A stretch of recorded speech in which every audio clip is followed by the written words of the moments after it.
Kushigaya Alphas mananatili sa B1 level at Benny Boatwright nagbabalik sa PBA, lakas kaagad ng laro. Mataas ang stats na nagawa at handang maglaro para sa Gilas team. Umpisa na muna natin ang videong ito sa mga plays ni Kai Sotto at heto nga hindi pumasok sa unang attempt ang kanyang tira pero sa kanya pa rin ang rebound. Napaganda pa ang opensa, dinakdak ang bola sa ring. Sa depensa naman maganda ang desisyon ni Kai Sotto na huwag supalpalin ang tira ng kalaban. May hesitation dahil mukhang huli na nga si Kai, goaltending sana ito at ang sumunod dito ay sinupalpal na ni Kai ang bola ng malakas lipad sa malayo. Walang end one play na naganap para sa kanilang kalaban. Mismatch sa laki ang kamatchup ni Kai Sotto, yun nga lang dinadaan nito sa simpleng gulang. Kita naman natin kung paano makahawak kay Kai ang kanyang kabantayan pero Kai Sotto naman hindi rin basta-bastang nagpapatalo, sa kanya pa rin ang rebound. Mapapansin natin na tank build ang player ng Alvark Tokyo, pisikalan sila ni Kai Sotto pero dahil sa lumapad rin ang katawan ni Kai, hindi ito basta-basta na lamang napapatalsik kahit persain pa ng gusto ng kalaban at naging maganda rin ang kanyang depensa, tas kamay lang mintis ang tira ng kalaban ni Kai at kay Kai Sotto pa ang rebound. Tignan naman natin ang play na ito, pinilit ni Clemons na umatake para maka-score, yun nga lang mahigpit ang depensa ng Tokyo dito, mintis ang kanyang layup at kay Sotto maganda ang pagkaka-boxout at ganito ang sumunod na nangyari, follow up two-handed dunk para sa ating big man na si Kai. Yung depensa talaga ng kalaban pang hard foul, kita naman natin ito sa play pero kay Sotto maganda pa rin ang pagkakabalanse sa katawan, nagawa pa rin niyang maiangat ang bola para sa tira at naipasok ni Kai ang bola sa ring, may kasama pang foul. Hindi naman mawawala ang mabilis na magandang assist ni Kai Sotto, kita niya ang isang Domboya na nagkat patungo sa basket,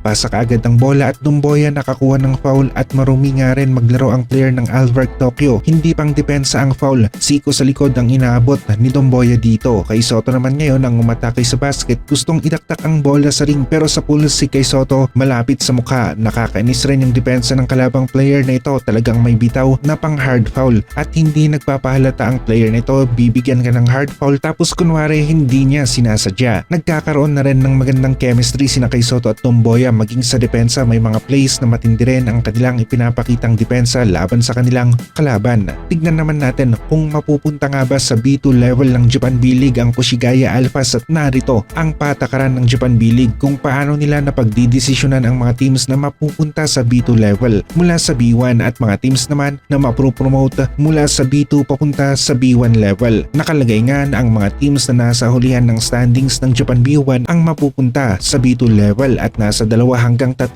teams ang nadidemote mula sa B1 at nasa 2 hanggang 3 naman ang napropromote na mga teams mula sa B2 papunta naman sa Japan B1 level. Ang kasalukuyang standings ngayon ng Kushigaya Alphas ay 18 wins at 37 losses. Nasa rank 17 sila ng standings at ang top 3 teams na nasa hulihan ay ang mga teams ng Kawasaki Brave Thunders na nasa rank 20, 14 wins at 41 losses ang record nila. Ang Toyama Grouses naman nasa rank 21, 14 wins at 41 losses ang record nila at ang pinakahuli ay ang team ng Akita Northern Happinets na 10 wins lamang at 45 losses. May 4 na games pa ang Kushigaya Alphas, ganun rin ang mga teams na nasa hulihan pero dahil nga sa sila ang pinakamahinang team ngayon, mas malabo rin na makakuha sila ng panalo sa kanilang mga huling laro. Kung ang record ang basihan natin, masasabi natin na safe na ang Kushigaya Alphas mula sa pagkakademote papunta sa B2 level base na rin sa kanilang record at yung bilang ng natitirang laro nila. Malabo na maipanalo lahat ng Kawasaki Brave Thunders, Toyama Grouses at Akita Happinets ang kanilang last games dito sa regular season. At kahit na sino pa ngang analyst ng basketball ang makakakita ng standings na ito, masasabi natin na safe na ang Kushigaya Alphas. Sobrang baba ng percentage na mapunta nga sila sa B2 level. Balik action naman si Benny Boatwright sa PBA at nagpakawala kaagad ito ng 41 points, 11 rebounds sa kanyang comeback game. 3 out of 5 tong si Benny Boatwright sa 4-point line at nasabi nga niya na handa siyang maglaro para sa Gilas team, kaya naman isa sa goal niya habang nandito siya sa Pilipinas naglalaro ng basketball ay matapos rin ang kanyang naturalization. Sa isa